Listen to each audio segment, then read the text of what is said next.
Hey there, this is John, And I'm Josh. and we're going to be talking about week 4, the results from the 2018 college football season. And we're going to start off with a game that was not so shocking. It was Virginia Tech against Old Dominion. It was only, and everybody knew yeah, that. I know. Virginia Tech was only favored by 28.5 points. It was an easy win. Wow. Okay, Virginia Tech, number 13 coming into this.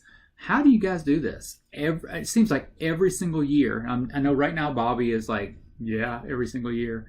They have to lose to somebody that's not even on the radar. They lost to an Old Dominion team who lost to Liberty by I think it was 56-10 or something ridiculous like that. Like, this is actually one of the worst football teams in the country. Yeah.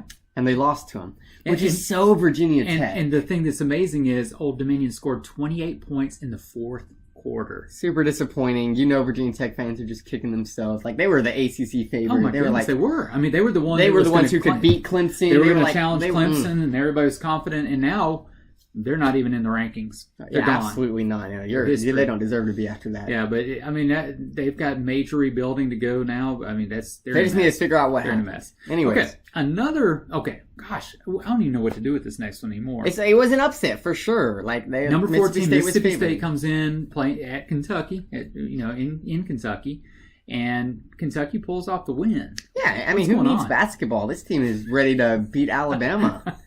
I'm waiting for the signs. I'm waiting for them to pull up the "We Want Bama" signs because Kentucky is on a roll. It's amazing to me to watch, the fact that Kentucky really manhandled Mississippi State on both sides of the ball. It was a stellar game on their part. Crazy to watch that. It was amazing. Okay, then, oh my goodness. Another crazy game. I know this disappoints Boise State in a sense. I mean, because it's like you had Texas Tech goes in and beats a ranked number 15 Oklahoma State. Yeah, and it was because Oklahoma State didn't score any points inside the entire second half of the football game. Not a single point. And even if they did, I mean, Texas Tech was up at half. And then they kept on scoring. So 41-17. Okay.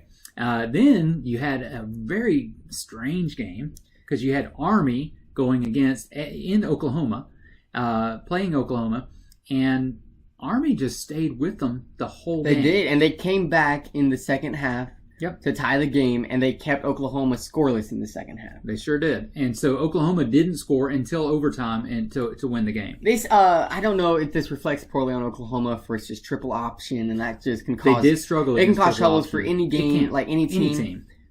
I would watch out for Oklahoma. There's something about those power teams that really do struggle with the triple option. They do, and I think it's because they don't see it in conference play or anything. It's new to them. Yeah, and it's just hard to coach it. I mean, what do you do against this? Crazy game. Absolutely. And then you had Arkansas playing at Auburn. Yeah, and this is the interesting one because it was a blowout. Yet it was still the most unimpressive game on Auburn's part. I've been listening to the chatter from Auburn fans, and they're bewildered. They're walking away from a 34-3 win, and they are disappointed. Yeah, absolutely. And it was just because of everything that their team did, whether it was like defensively, especially offensively. And we talked about this, like you were saying, it's Jarrett Stidham. He struggled so far, for sure, and that might be an understatement. But why did he struggle? He had no time.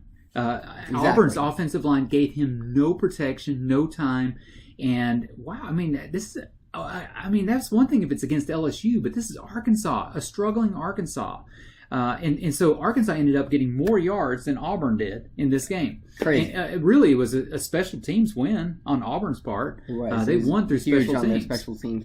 It was just an interesting game to see because it was just a very disappointing effort from Auburn, even though they won so handily. Which is crazy. I mean, yeah. And Jarrett Stidham, I don't know what to think about Jarrett Stidham. Maybe offensive line, or maybe he just doesn't have that flair factor that a couple other previous quarterbacks from Auburn have had. Yeah. But they need to figure something out. Big question marks there. Yeah. Absolutely.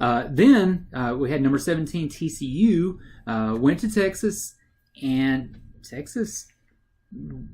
They didn't manhandle them, but it was a pretty strong win. They definitely won. They made it seem like Ohio State's win is not near as impressive anymore. True. It's just, and of course, everybody's now asking, "Is Texas back?" Oh Lord, I hope not. I think there's a flare from Texas. There's that potential something, but Good grief! I mean, because recruiting-wise, it's always kind of bewildering to see that Texas isn't good.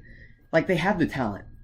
So, there's always, like, a chance for them to be able to have a good team. Maybe they do this year. We'll find out as they keep playing forward. I think they've got potential. Not this year. Eventually they'll have to play I think Oklahoma. They've got potential, but I don't think it's going to be this year. We'll see. Well, and we'll see. I mean, Texas, still have a ton to prove after how they started off this season. And another bewildering game would be Stanford and Oregon. In a long list of bewildering games. Absolutely. Okay, you have number 7 Stanford playing number 20 Oregon. Everybody thought that Stanford was going to win this. I did say last week that I honestly, you thought Stanford was going to win. I don't think they were good. We thought that they were going to win it easily, but we thought that they were going to win it. And they did. They did win it. They shouldn't have. In a crazy fashion, because Oregon dominated really, in a sense, the whole game. Oregon had this game, and then it came down to all they had to do is kneel it, sit on it a couple of times, punt it away. Instead, they run the ball and they fumble. Yep. And that's all Stanford needed. They go down, that's it. Get the tie with I'm pretty sure it was a field goal, and then overtime they just, after that point, Oregon has no momentum. No. They have nothing. Yeah. It was just crazy. It makes no sense at all. And then you had this was more of an SEC West test of how good was Texas A&M? Are they decent? We saw them lose once already. And it was nice to see their comparison, like the comparisons between Clemson and Alabama and stuff like that as well. Yeah, because we saw them lose to Clemson, but it was a close game. And then they come in and play number 1 Alabama. And not close. It's not a close game. It's not a close game, but they were able to move on Alabama probably a lot more than Alabama wanted them to. Oh, absolutely. And it all comes down to Alabama's always had a tendency to struggle against actual mobile quarterbacks. Yes. Florida State's quarterback, he doesn't count when they played him. No. Like actual mobile quarterbacks like the Cam Newton, Johnny Manziel type quarterbacks. Alabama has traditionally struggled against those quarterbacks. And Mond did a great job. He got about 100 yards himself. Like he is a actual mobile, talented quarterback in the sense that he can run like nobody's business. And he can throw that ball. Yes. Super well. And so Alabama did allow, 263 yards? It was a lot of yards in both passing. Air and rushing as well. They allowed a number of yards. Alabama's rushing, they got just over 100 yards together with both Harris guys running the ball, which is somewhat disappointing for Alabama. The thing that's different now, the Alabama teams in the past have always been 100% reliant on their run game. Yes. And now they don't need their run game because Tua is throwing for absolutely ridiculous. Close to 400 yards. Yeah, absolutely ridiculous number of yardage. Yeah, because he had, 387, and that doesn't even count Jalen Hurts. No, it doesn't. So they had a ton of passing yards, which is such a weird thing to say about Alabama. It's so funny to see a team who we're usually always talking about defense every year. It's like, Alabama's defense is going to win the game for them.